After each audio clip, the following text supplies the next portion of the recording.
Gimana dengan umat Islam sekarang? Baiatnya kepada siapa? Jokowi atau ulama? Kira-kira kepada siapa? Ya Jokowi lah. Jelas pemimpin kita, gitu kan? Jelas pemimpin.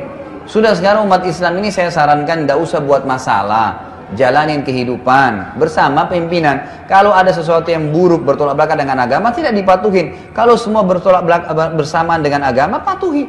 Karena itu perintah Allah. Ya alladzina amanu wa atiullaha wa atiur rasulah ulil amri minkum. Ya, taati hai orang beriman, taati Allah Rasul yang berpimpin kalian, dan memang beliau pemimpin kita sekarang. Kenapa nggak dipatuhi? Apa alasannya? Nggak ada lagi alasan sekarang karena tadinya awal saya nggak suka, saya nggak gini, sudah nggak ada ceritanya itu. Sudah jadi pemimpin wajib dipatuhi. Ada banyak orang Islam nyebarin isu khawatir dia benci Islam, khawatir dia pura-pura Islam. Itu kan isu, benar nggak itu? Gitu kan?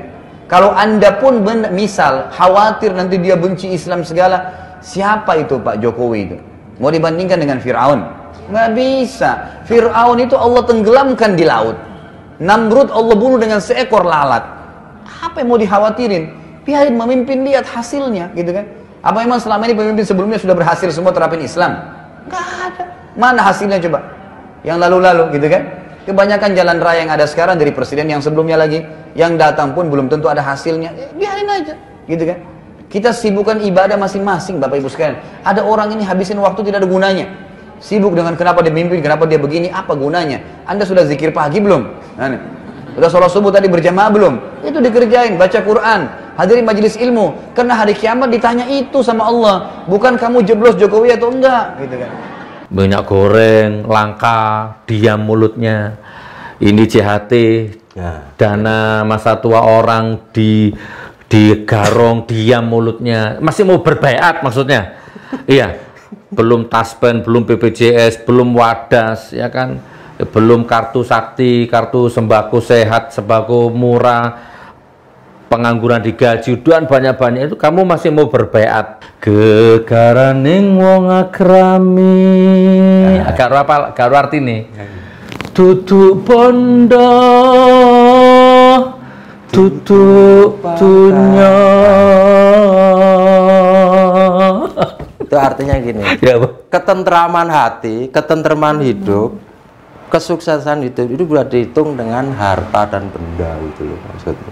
Namung ati pawitane, keikhlasan hati, pawitan hati itu keikhlasan hati berarti kan. Masya Allah, itu nilai itu. Nilai yang dihasilkan dari pewayangan. Ahmad tamu bid'ah. Nah itu kalau Ustadz kurang piknik. Jadi kesimpulannya saudaraku semua, wayang itu akan menjadi haram kalau kamu nonton wayang sampai lupa sholat. Haram. Selamat datang di acara Ngobrol Menembus Batas bareng Gus Nur. Acara ini disponsori oleh Madu Rukiah GN13 dan didukung oleh Gus Nur 13 Official. Semoga bermanfaat dan selamat menyaksikan.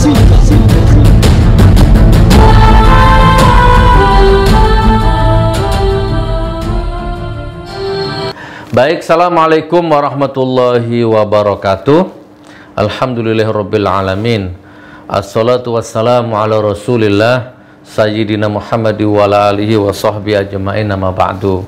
Sahabat Gus Nur, teman-teman Gus Nur, saudara-saudara Gus Nur, sebangsa, setanah air, seagama, seiman, sedarah ya, atau senasab, atau apapun lah kalian semua, alhamdulillah selamat berjumpa kembali di acara Ngobrol Menembus Batas bersama bintang kontemporer kita, bersama bintang tamu unik kita, bintang tamu aneh kita, bintang tamu nyeleneh kita. Beliau adalah Mas Aji Brotoseno. Siapa Mas? Aji Darmo. Aku sampai sekarang belum tahu nama asli beliau itu ya, luar biasa. Baik saudaraku, hari ini Ahad 20 Februari 2022 Bada Isya di studio GN13 Malang. Dan podcast malam ini disponsori khusus spesial, didukung penuh oleh baju koko GN13. Nah, ini dia. Bang Haji pakai baju koko, kita pakai baju koko 13. Ini artinya, ini bisa melahirkan banyak tafsir, Mas. Oh ya. Pertama, ini artinya podcast ini dibiayai oleh bisnis itu sendiri ya, tidak dibiayai cukong, tidak dibiayai bandar, nggak disponsori oleh siapa. Karena acara ini kita selalu bilang acara ini adalah acara bertanggung jawab. Narasumbernya disangoni, aku tanggung jawab iku jenenge. Narasumbernya dikai amplop kan, itu tanggung jawab. Dibelikan lighting yang benar-benar mendukung, dibelikan kamera yang mahal, dibelikan furniture yang mahal, itu bertanggung jawab. Ini pun furniture GN13 yang kita dudukin ini. Ini harganya 4,5 kalau nggak salah. Berapa Dek Nur tahu harganya ini? Ya wes nantilah cek harganya dia. Ini disponsori GN13. Nah ini kita ngomong ini sekarang. Ini insya Allah baru launching malam ini. Ini bener-bener merek GN13. Jadi kita berdua berdaulat di segala dimensi. Ini kainnya kain Toyobo. Ya, Toyobo itu dingin ya Mas, gak usah bohong. Panas apa dingin? Dingin. Dingin ya. Enak. Sepanas apapun hatimu kalau pakai ini maknyes. Kurang lebih seperti itu. Ini merek GN, nanti dieksplor sama kameramen. Harganya 175.000 free ongkir. Kita itu nggak usah mahal-mahal. Yang penting tukang jahitnya makan. Gitu ya. Berputar ekosistem ekonomi umat ini ya. Jadi apa tadi itu? Ya 175.000 free ongkir. Dan Anda dijamin tidak kecewa karena gini, saya sering beli baju online, beli bahan apapun online, itu nggak sesuai dengan fotonya. Iya serius saya, di fotonya gagah Bu, Mas Haji, ganteng gitu. Begitu nyampe kurang asem, panas gatel, kain kafan dipakai itu kayaknya itu ya. Nah insya Allah kita ndak ya, kita nggak mau seperti itu. Baik. Kita masuk ke acara inti ya, di order 175.000 free ongkir. Insya Allah hanya 2 warna, dongker marun, merah marun atau dongker, pilih yang mana. Insya Allah ya, dipakai ibadah, pakai bekerja, pakai apa saja bisa, pakai hari-hari bisa, pakai lebaran insya Allah bisa. Sementara baru 2 warna.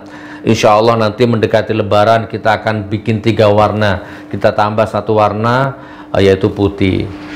Udah teman-teman, kita cukup iklannya ya. Sekarang kita masuk acara inti. Mas Haji, kita mau ngomong apa ini? Ngobrol apa ini? Apa kira-kira? Ini lagi viral. Saya nggak tahu ini video kapan. Kita random aja ya. Saya nggak tahu video kapan. Yang pertama Ustadz Yahya Waloni di podcastnya Deddy Kobuser. Saya nggak lihat videonya. Cuman ya masukannya seperti intinya Gus Yahya Waloni masuk angin. Gus Yahya Waloni muntaber. Yang mundur tanpa berita atau apalah. Gus Yahya Waloni apalah macam-macam itu bahasanya. Terus kemudian yang kedua ini viral videonya Ustadz Khalid Basalamah. Yang pertama saya nggak lihat videonya, tapi katanya mengharamkan wayang. Saya nggak tahu sama lihat apa enggak. Ini gimana nih Ustadz Khalid Basalamah ini mengharamkan wayang atau apalah dimusnahkan atau bagaimana? Terus yang ketiga, saya dapat kiriman video juga tadi dari admin Ustadz Khalid Basalamah. Ada pertanyaan dari jamaah, kita mau berbaiat ke siapa ini? Ke ulama atau ke Jokowi? Nah, ternyata Khalid Basalamah jawab ke Jokowi. Nah, sebelum saya menjawab, saya ingin dengar dari jenengan tentang wayang, tentang baiat ke ulama atau ke Jokowi, atau kalau sempat bahas juga Ustadz Yahya Waloni, kalau sempat bahas, monggo lah. Dan terutama wayangnya ini ya, saya rasa kalau lihat rambutnya jenengan yang gondrong ini kayaknya saman ada jiwa-jiwa wayang ini kayaknya ini. Ayo Mas, waktu sepenuhnya untuk jenengan. Mana bantal itu pun? Nah, biar Mas Haji ada pegangannya. Nah, mana? Ayo Mas, wayang dulu. Apa itu hukumnya wayang? Gimana menurut apa sama nonton videonya Khalid Basalamah atau bagaimana? Tolong ya, dijawab. Saya sih sempat lihat ya video tentang mengatakan wayang itu hukumnya haram gitu. Dia ngomong gitu. Tapi itu bukan Khalid Basalamah. ada ustadz yang lain kayaknya, ada beberapa perkumpulan gitu kan, ada beberapa orang gitu bahwasannya wayang itu haram dan wajib dimusnahkan. Wayang itu kan apa ya, gambaran kehidupan antara hak dan batil. Wayang itu kalau kita harus paham, kita mau paham bukan harus paham, kita mau paham tentang wayang, kita cari dalang yang masih pakem, dalang yang masih menjalankan kitab soronya gitu loh, kitab soro pewayangan. Itu jadi ada kitabnya. Sebelum dilanjut, ada dalang pakem, ada dalang ndak pakem. Ndak pakem. Kalau udah ndak pakem berarti dalang yang sudah mengkaitkan zaman sekarang. Wayang itu ceritanya dikaitkan zaman sekarang, itu udah nggak pakem itu. Oke, kalau yang pakem harus cerita pewayangan. Memang pewayangan itu terjadi sebelum Islam disempurnakan oleh Rasulullah. Jadi perlu diketahui, agama di dunia ini satu aja, Islam. Nah, syariatnya bertahap kan gitu. Makanya di dalam Al-Quran itu kan ada ayat yang diganti, nasikh mansukh namanya. Itu kan begitu. Makanya setiap rasulnya Allah, nabinya Allah itu diutus oleh Allah membahas syariat Islam itu. Cuman sempurnanya di zaman Kanjeng Nabi Muhammad SAW itu. Jadi seyogianya gini loh, kalau para asatid, para kiai, jangan hanya mengkaji terjemahan Al-Quran sama terjemahan hadis. Bisa-bisa orang pada tersesat. Kalau yang tersesat jenengan tok, monggo. Tapi kalau yang lain ikut tersesat kan repot. Wayang itu kan kalau kita dilihat dari usul fikihnya kan, dalil yang mengharamkannya kan belum ada. Itu dilihat dari situ aja udah jelas. Dalil yang mengharamkannya kan belum ada. Yang mengharamkan apanya? Wayang itu kalau contoh, kalau Ki Dalang Hadi Sugito dimulai jam 9 selesai jam 4, kan nggak nerjang, sholat subuh masih, karena jam 4 itu waktu subuh masih ada kan. Kalau toh orang melek hanya untuk melihat wayang kan, ya sholat tahajud dulu, berhenti lihat wayangnya, sholat tahajud dulu kan bisa aja. Jadi jangan, ini biasanya ustadz-ustadz yang gampang bilang bid'ah gitu. Yang mengharamkan wayang itu ya. Jadi kurang piknik ustadz yang model kayak gini nih, ya mohon maaf saya harus bilang gitu itu loh. Itu wayang ya. Jadi gimana, dimusnahkan atau haram? Mas, barbershopnya dibuka jika biar angin, maaf, buka semua sumuk. Jadi dimusnahkan, haram atau enggak semudah itulah ya, ada nilai-nilai luhur. Iya, ya, itu budaya adiluhung. Jadi kita harus pahami dulu, wayang itu ajarannya apa? Ajarannya kan selalu perselisihan antara Korawa dan Pandawa merebutkan Astina. Astina itu sebenarnya sebuah negara yang gemah lipah roh jinawi itu sebenarnya itu. Astina itu dikekehi oleh yang namanya Korawa. Korawa itu pihak yang batil, sedangkan Amarta Pandawa itu pihak yang hak. Itu tuntunan sebenarnya. Filosofi wayang itu bagus. Kalau diharamkan sebelah mana haramnya? Sedangkan dalil tentang keharamannya aja kan nggak ada. Kalau mau lebih haram yang tari-tari itu, yang nyawer-nyawer. Nah itu dangdut koplo itu haramin itu. Dangdut koplo, terus ya riba-riba itulah. Iya, pantura-pantura, nyawer-nyawer itu. Iya, itu. Tinggal dibenahi sindennya. Nah, misalnya kalau pewayangan itu menggambarkan zaman dulu. Karena bahasanya di situ kan sangat tinggi ya, dengan sastra Jawa. Sastra Jawa atau sastra Sunda yang sangat tinggi. Ini perlu diketahui juga, karena budaya adiluhung di kita ini sudah dikikis. Kayak contoh yang gampang aja, menek kambil, Sekarang orang nggak ada yang ngomong menek kambil gitu kan. Apa itu Mas?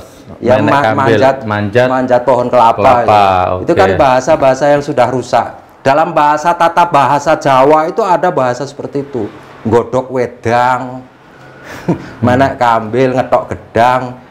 Gedang awah pakai, ngomong gampang, lakoni angel. Asu gede menang kerai. Itu kan nggak ada sekarang pelajaran di sekolah itu dihapus. Karena memang sengaja untuk supaya budaya adiluhung kita itu dihilangkan. Budaya adiluhung kita bukan sesaji.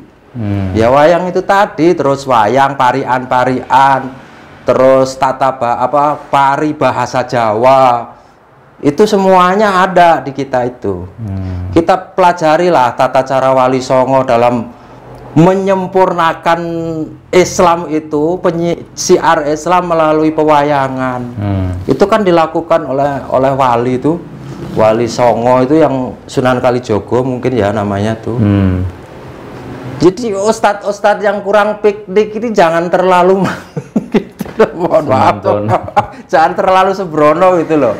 Iya, karena gitu. Mungkin gini, beliau itu mungkin ada 2 poin saya ngomong, tapi kalau salah diluruskan ya. Oke. Poin pertama, mungkin karena waktunya beliau dengan masa kecilnya atau mungkin masa menuntut ilmunya lebih banyak di sana daripada di Indonesia, sehingga lebih mengenal budaya sana daripada budaya Indonesia. Mungkin ari-arinya jangan-jangan juga nggak dipendem nang tanah Indonesia piye ngono ya.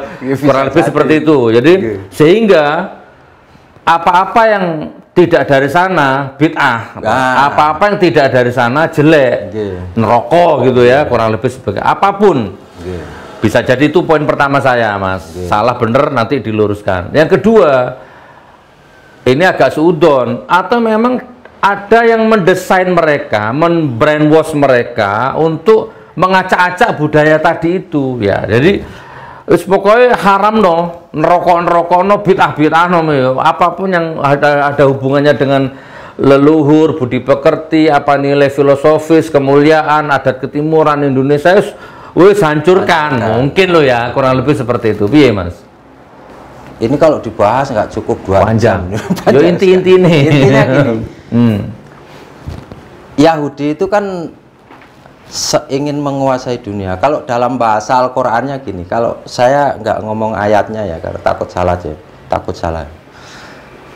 Kata Allah, Yahudi itu akan melakukan kerusakan 2 kali. Setelah dihukum melakukan kerusakan yang pertama dahulu, zaman setelah Nabi Sulaiman, runtuhnya Nabi kerajaan Nabi Sulaiman, kuil Sulaiman, kemudian Bani Israel orang Yahudi itu memohon-mohon kepada Allah agar didatangkan lagi seorang raja gitu dari golongan dia, tapi ternyata Allah mengutus Rasulullah kan, dimulai dengan Allah mengutus baginda Isa alaihissalam yang pada akhirnya Kanjeng Nabi Isa alaihissalam itu difitnah sehingga dituhankan oleh orang itu kan, yang akhirnya Allah ganti ya. Wa ma salabuhu wa ma qataluhu faman walakin subhalahum, itu ayatnya ya. Jadi bukan Nabi Isa yang disalib, bukan Nabi Isa yang dibunuh, tapi Yudas Iskariot. Intinya kaum Yahudi itu kaum yang sangat bangkang. Sebagian besar Nabi dan Rasul itu dibunuhnya. Nah, dendamnya Yahudi itu, yang sangat parah ketika diutusnya Nabi Muhammad SAW bukan dari golongan Bani Israel.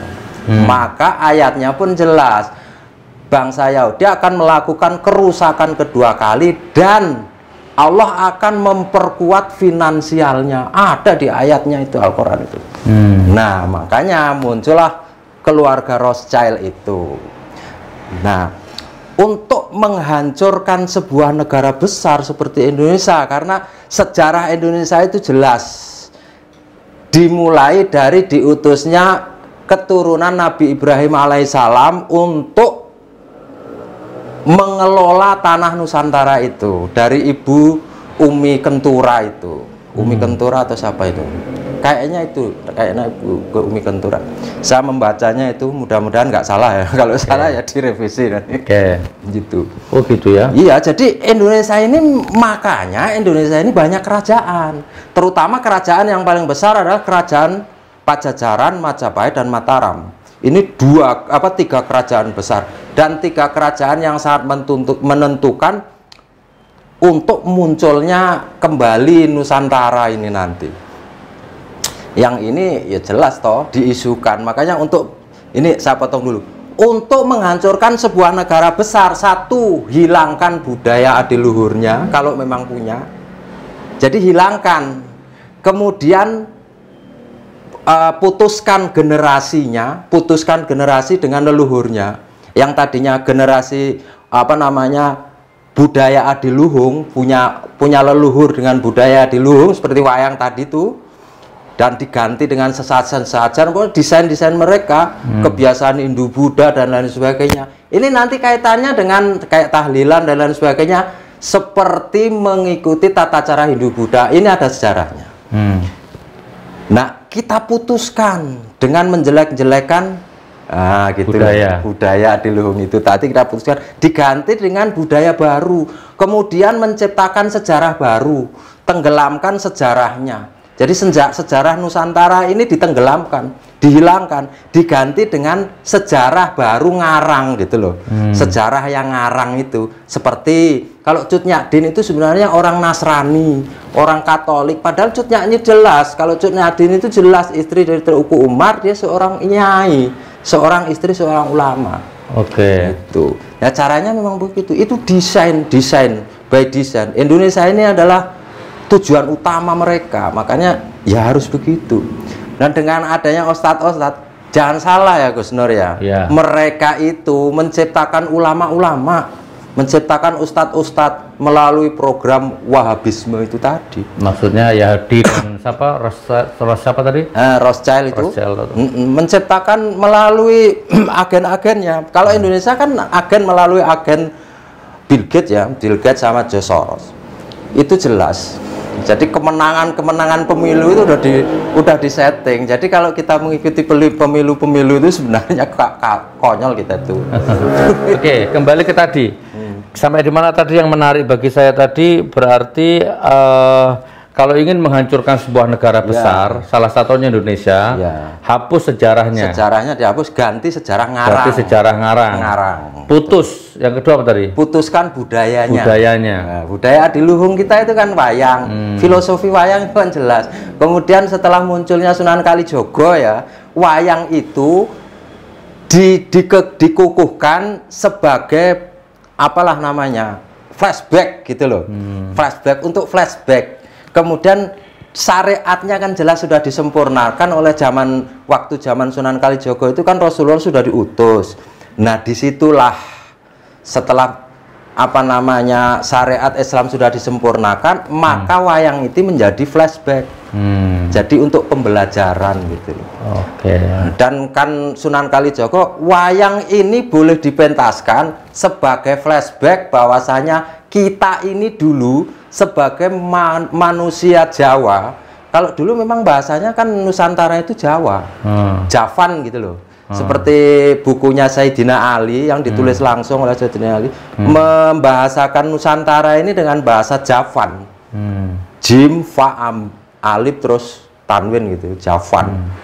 Padahal itu kan kalau diteruskan, kalau yang pinter nahwu sorof ya kayak Ustadz Benteng Akidah, Ustadz Fahim. Ustadz Fahim itu kan alif itu bisa melungker jadi ya, ini jadi Java kan gitu. Java, kemudian lidah kita kalau ngomong Java kan susah lah. Ya udah Jawa aja. Berarti jangan-jangan mereka agen-agen yang disusupkan. Kita lihat dulu, kita pelajari sejarah berdirinya kerajaan Saudi modern.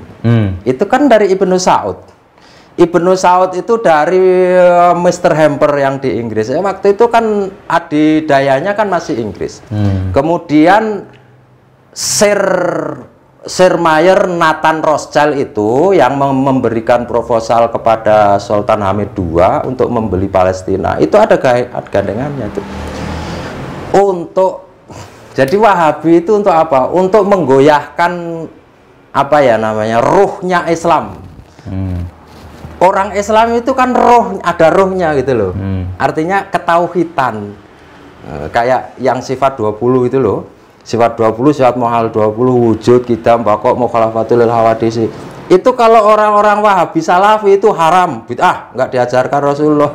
Itu sebenarnya intinya agar umat Islam itu nggak punya tauhid. Tapi sekarang ada umat Islam yang ini, ya memang kita ini dibuat bingung ya. Ada yang mulai, udah jangan ngomong Wahabi kalau nggak tahu Wahabi. Oh, tahu saya kok. Nggak umpama, kan ada orang udah Wahabi itu baik itu, udah jangan ngomong Baik Wahabi. dari mana? Kalau jadi ustadz terus jujur, kalau nggak jujur dituntut nanti.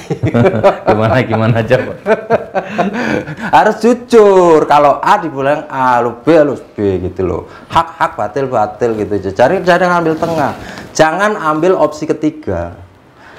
Ngambil kanan atau kiri gitu. Jangan ngambil opsi ketiga. Artinya nyari aman. Oh, jadi Indonesia ini dari Nabi Ibrahim itu ya? Ya, tadi saya sempat dengar sekilas. Betul. Apa itu? Gimana itu? Dari istri Nabi Ibrahim yang bukan orang Arab, yang mana Umi Kuntura itu namanya.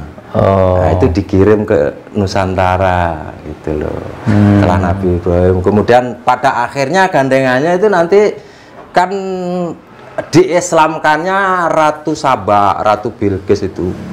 Ratu Bilqis oleh Nabi Sulaiman itu. Jadi kalau ada ustadz mengatakan sebenarnya Borobudur itu peninggalan Nabi Sulaiman, betul. Saya katakan betul. Kalau ustadz yang belum mau menerima ini, ya monggo dipelajari lah. Gitu. Terus gimana? Versi jenengan gimana? Yang benar? Yang benar memang ya. Iya, ya. Gitu. Ya, karena ayatnya ada gitu loh. Di surat Saba itu saya pelajari ya. Ya walaupun tertatih-tatih lama, nyatanya memang benar, dan saya memang dipandu mempelajari itu di surat Saba itu dipindahkannya apa namanya Borobudur ke Sleman itu kan hanya 0, sekian detik. Itu terjadi pembekuan mendadak dan itu bisa dibuktikan. Hampir sama dengan peristiwa Isra Mi'raj, Masjidil Haram, Masjidil Aqsa. Gitu. Oke, terus pembekuan mendadak sehingga jagat ini beku untuk beberapa saat ya, selama pemindahan itu menjadi beku itu gitu ya. Itu secara ilmiahnya ada dipelajari, memang ada pernah ilmuwan menemukan kol itu di sana di Eropa itu masih utuh. Nah, itu diperkirakan si ilmuwan itu terjadi karena ada sebuah pemindahan benda raksasa dalam kecepatan tinggi gitu. Itu semua bisa dibuktikan kok. Nah, mumpung saya ingat tadi juga sempat nyentil Cut Nyak itu juga salah satu sejarah yang dikaburkan, bahkan diputus. Gimana Cut Nyak salah apa maksudnya? Cut Nyak itu kan dia ketika di mana ya, Sumedang ya, waktu buang Sumedang kan dia selalu orang Sumedang. Saya menemui orang Sumedang ya, di mana Cut Nyak dibuang. Di situ dia menerima pencerahan dari kakek-kakeknya, dari leluhurnya, bahwa Cut Nyak itu selalu melakukan sholat 5 waktu dan hafidhoh, seorang hafidhoh. Oh, berarti muslimah. Gitu. Anak seorang ulama. Istrinya Tengku Umar kalau nggak salah tuh. Itu kan seorang Muslim. Kalau pejuang Aceh nggak ada lah, pejuang Aceh Kristen. Terus sekarang maksudnya dibelokkan gitu? Ada yang membelokkan? Iya. Gimana? Bahwa pahlawan Indonesia yang beragama Nasrani, yang beragama non-Muslim itu kan salah satunya saya baca waktu itu kan Cut Nyak, Patimura, Sisingamangaraja. Bisa nggak segelas setelah Cut Nyak terus apa lagi sejak pahlawan-pahlawan yang sejarahnya dibelokkan gitu? Imam Bonjol dianggap Syiah. Gitu kan. Terus Raja Sisingamangaraja dia seorang Katolik. Enggak, Sisingamangaraja itu seorang Muslim. Di daerah Sumatera Utara itu kan ada apa ya namanya, daerah apa ya, daerah Baros mungkin ya, yang itu yang pernah didatangi oleh sahabat Nabi sebenarnya itu. Jadi kalau kita mau membongkar sejarah yang sebenarnya, jangan mengikuti sejarah yang diajarkan di sekolah. Tujuannya pasti untuk menghancurkan Indonesia ini berarti ya?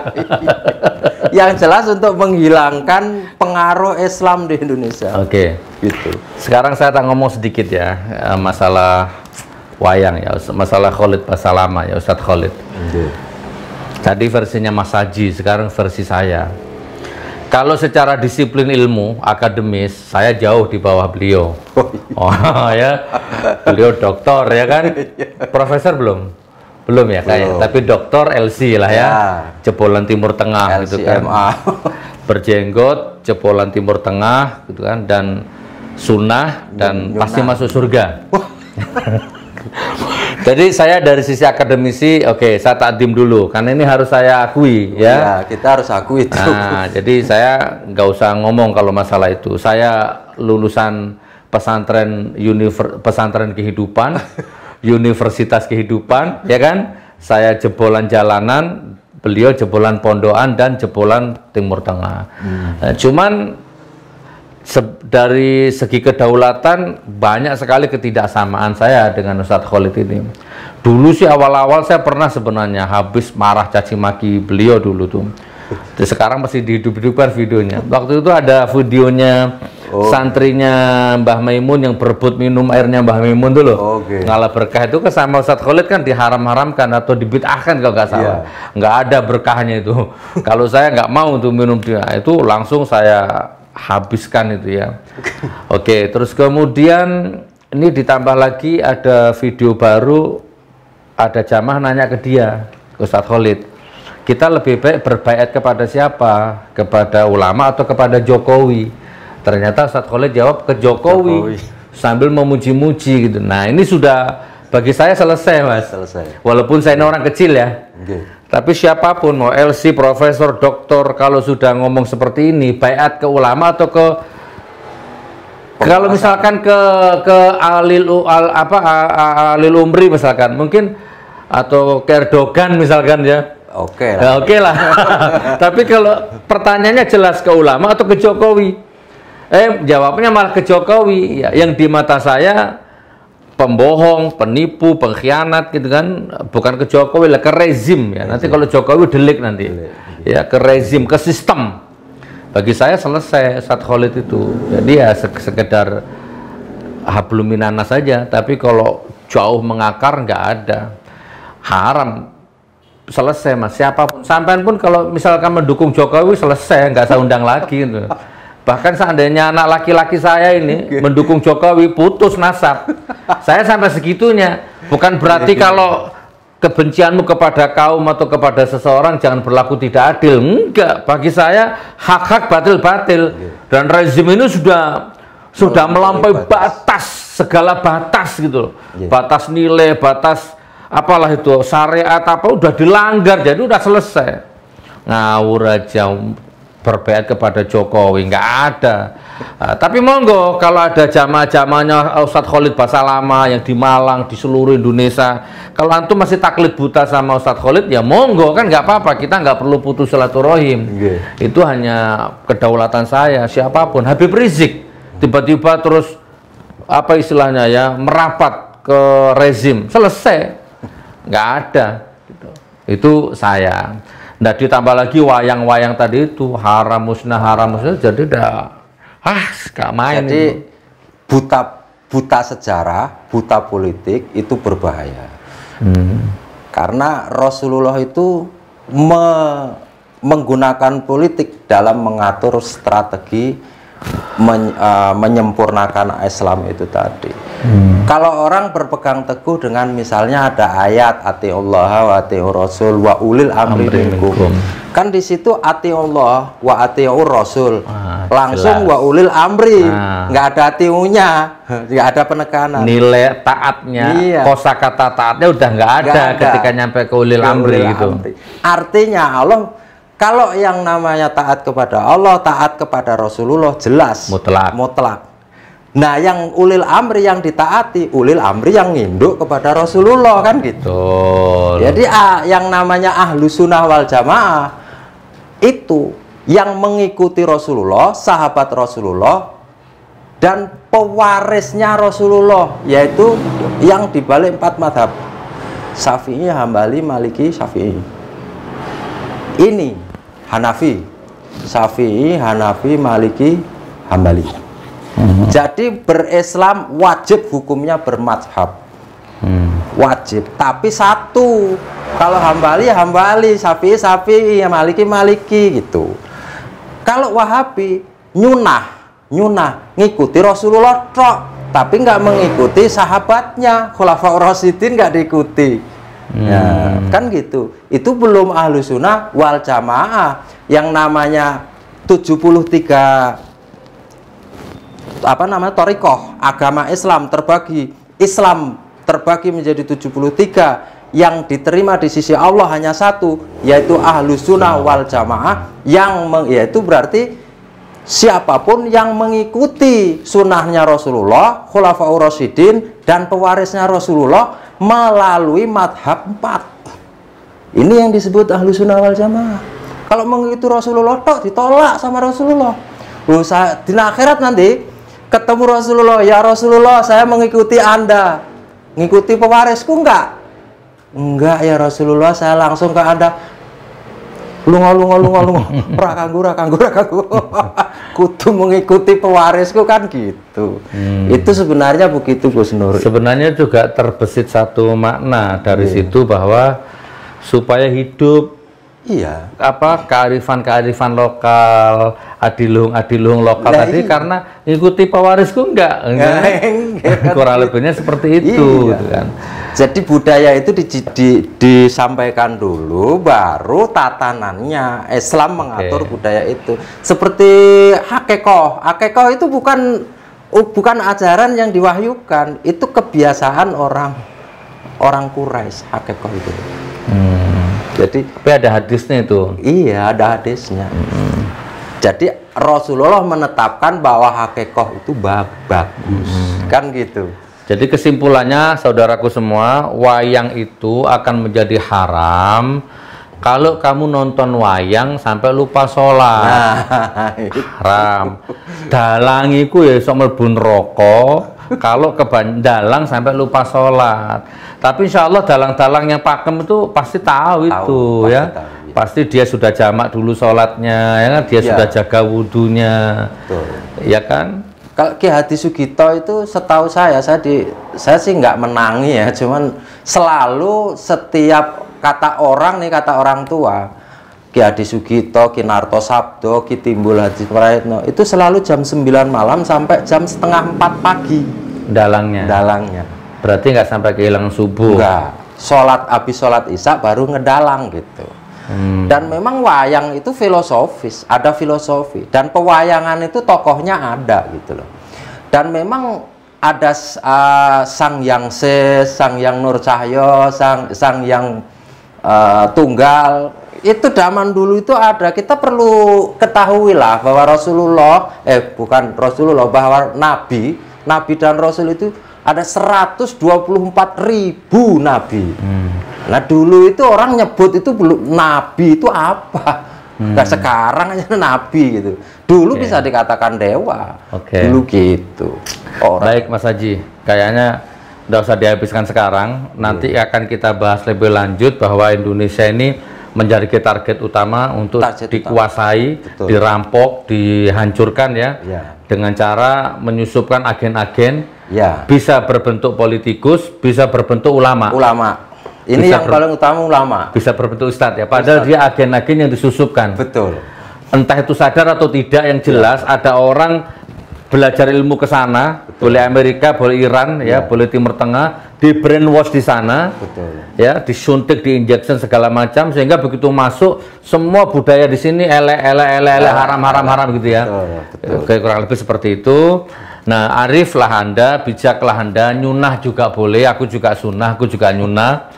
Ya, tapi kita tetap punya kearifan lokal gitu ya. Ciri kita harus ciri. Boleh silakan nyunah gitu kan. Tapi ojo sampai memutus silaturahim dirimu dengan nasabmu, dirimu dengan tetanggamu, dirimu dengan lingkunganmu, leluhurmu ya, dengan nilai-nilai kearifan lokal gitu loh. Jangan demi nyunah terus yang lain nggak sunah, itu juga nggak baik gitu kan.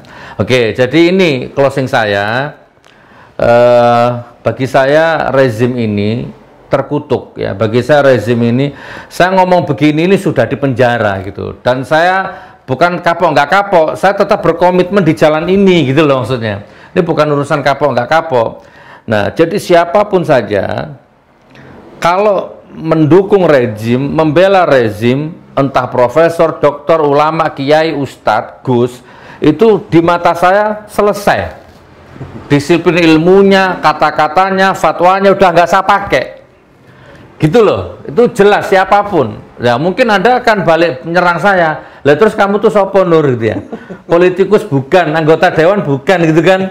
Wes gak urusan ini walaupun saya bukan siapa-siapa, walaupun saya hanya setitik debu, saya yakin ada pertanggungjawaban yang berat juga besok di hadapan Allah setiap konten, setiap kata-kata ini. Jadi jangan kamu bilang kamu tuh sopo Nur. Jangan. Aku ini makhluk yang punya daya hantam juga, tak hantam kapok kon gua. Karena lebih gitu ya, punya kearifan lokal. Wayang haram, saya nggak setuju, tak culok matane ngomong di depan saya. Gus, wayang itu haram, tak culok matane. Kan gitu kan, mau profesor, mau LC, wayang itu nggak haram. Itu bagian dari budaya, nilai. Gitu kan, terus kemudian, apalagi sampai sudah taklid kepada penguasa dolim. Siapapun, ya. Ustaz Yahya Waloni, saya pernah ketemu satu kali di hotel di Medan, Cipika-Cipiki, bahkan beliau menitikan air mata itu waktu pertama kali ketemu saya, nangis itu, dan beliau di penjara, saya salut. Tapi kemarin saya dapat laporan, sudah lihat Ustaz Yahya Waloni? Belum. Kenapa? Podcast sama Deddy Kobuser. Saya nggak lihat videonya, tapi dengan denger dia podcast di podcastnya Deddy Kobuser aja sudah saya bisa menilai gitu kan. Oke, next, jangan ditafsirkan yang macam-macam, tapi mau Ustaz Yahya Waloni, mau Babe Hekal, mau Ustadz Khalid, mau LC, mau profesor, mau dokter, mau MA ya. Kalau apalagi sampai berbaiat gitu ya, sampai tidak marah dengan kondisi sekarang, selesai di mata saya. Gitu. Minyak goreng langka, diam mulutnya. Ini JHT, dana masa tua orang digarong, diam mulutnya. Masih mau berbaiat maksudnya. Iya. Belum taspen, belum BPJS, belum wadas, ya kan? Belum kartu sakti, kartu sembako sehat, sembako murah, pengangguran digaji, dan banyak-banyak itu kamu masih mau berbaiat. Oh, berarti bagi saya kamu nggak lebih rendah dari lalat hijau yang mengerubuti bangkai di mata saya. Gitu. Kamu itu lalat hijau, lebih mulia lalat hijau yang mengerubuti sampah di mataku. Dan ini aku bertanggungjawabkan di hadapan Allah besok. Dan aku berdaulat, nggak takut. Gitu Mas. Monggo sekarang sampean closing statement. Kepada para pemuka agama, guru-guru kami lah istilahnya, monggo bersatu. Kita itu harus berpegang teguh kepada tali agama Allah dan jangan bercerai-berai. Itu kan perintah sudah. Itu nas Al-Quran. Jadi saya yang goblok, yang bodoh, yang nggak LCMA aja tahu. Masa sampean yang kitab kuning yang lotok, tafsir, balaghah, mantek, ini semuanya kok diam saja. Kan sudah jelas kalau orang yang alim, orang yang tahu, orang yang paham, tapi diam ketika terjadi kemungkaran, kan kayak setan bisu katanya. Itu. Ya. Jadi ada bahasa begini ya, ada bahasa orang jahat, orang yang jelas kelihatan kejahatannya gitu, tiba-tiba melakukan kebaikan satu. Orang yang jelas-jelas kelihatan kezolimannya di depan umum, kemudian dia melakukan satu kebaikan, perintahnya kan jelas, datangkan 1000 alasan untuk mempercayai apa? Untuk berburuk sangka. Oh. Datangkan satu alasan untuk mencurigai orang yang jelas zolimnya. Siapapun, entah itu penguasa, entah itu apa, siapapun pokoknya. Jelas-jelas kezolimannya, jelas-jelas perbuatan jahatnya. Tiba-tiba melakukan satu kebaikan. Itu maka perintahnya, maka datangkanlah 1000 alasan untuk mencurigainya. Itu jelas. Kedua, kalau orang yang jelas kesolehannya, jelas secara umum kesolehannya jelas, tiba-tiba melakukan satu kesalahan, maka datanglah 1000 alasan untuk berprasangka baik. Ini kan tuntunan Gus Nur. Sudah jelas, filosofisnya itu jelas. Tapi ya itu tadi, zaman Duhaima Gus Nur. Fitnah Duhaima itu kalau dalam jangka Jayabayanya namanya zaman Kolobendu. Jadi kalau pagi masih beriman, tiba-tiba sore masuk angin gitu. Tadinya Allahu Akbar, Allahu Akbar, sorenya tiba-tiba tapi saya tetap jadi ngomong lagi. Tapi saya tetap berbaik sangka, Mas. Mungkin ibarat pemain sepak bola ya. Nyerang. Ada kalanya dia harus diistirahatkan. Capek. Kalau memang begitu bolehlah. Karena mungkin di saat itu terus kakinya keceklo atau kakinya istrinya keceklo atau mungkin ekonominya mulai goyang atau mungkin ada masa-masa dia mulai gemetar takut di penjara, dia mulai bingung maka mencari aman-aman gitu ya, mulai membela itu mungkin kalau mau berbaik sangkanya sih bolehlah cari aman dulu itu kan. Tapi bagi saya nggak laku gitu tuh Mas. Tapi ada mundur satu strip untuk loncat beberapa strip, ada memang. Oh ada. Ada tuntunan seperti itu ada. Melengkung beberapa derajat untuk menghasilkan raya peltik. Raya peltik yang jauh. Ya kalau begitu boleh. Takutnya mundur selangkah kebablas. Nyemplung jurang gitu. Akhirnya terbedaya gitu ya.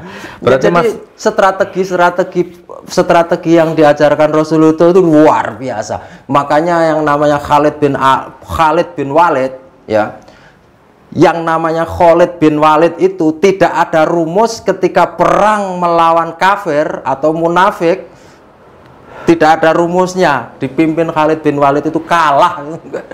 Karena benar-benar Khalid bin Walid mengilhami bagaimana ilmunya Rasulullah itu. Oh, kapan-kapan kita bahas itu. Jangan dihabiskan sekarang ya. Oke, kita tutup dengan sama-sama nyinden ra. Apa jenenge kan zaman paham wayang nih. Apa jenenge? Nah, apa sih yang nyengkok-nyengkok itu apa nama dalam dunia wayang? Iku apa jenenge? Bilang. Kekaraning wong akrami. Apa iku jenenge? Oh, kalau itu mocopatan. Nah, ini juga budaya mocopatan, ini budaya yang diajarkan Sunan Kalijogo. Tak terusnya ya. Kekaraning wong akrami. Agak karo artine. Duduk bondo, duduk dunya.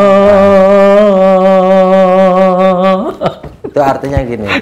Ketentraman hati, ketentraman hidup, kesuksesan hidup itu sudah dihitung dengan harta dan benda itu loh maksudnya. Namung ati pawitane. Keikhlasan hati, pawitan hati itu keikhlasan hati berarti kan. Masya Allah, itu nilai itu.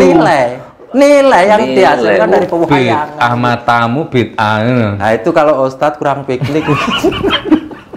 Wes dilanjutkan nanti. Oh ya, jangan lupa yang terakhir, Mas Aji sudah punya YouTube.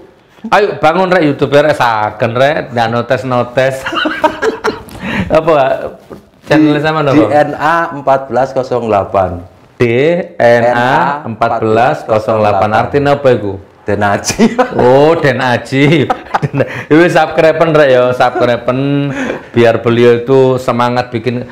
Percayalah otaknya beliau itu encer banget.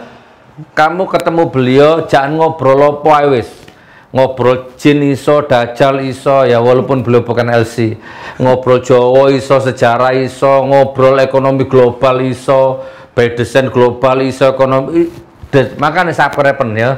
Subscribe dan follow dan bantu bangun channel dia. Nanti tak cantumkan di sini. Insya Allah. Ya wes sementara gitu ketemu lagi di lain waktu. Assalamualaikum warahmatullahi wabarakatuh. Waalaikumsalam. Pakai bajunya itu.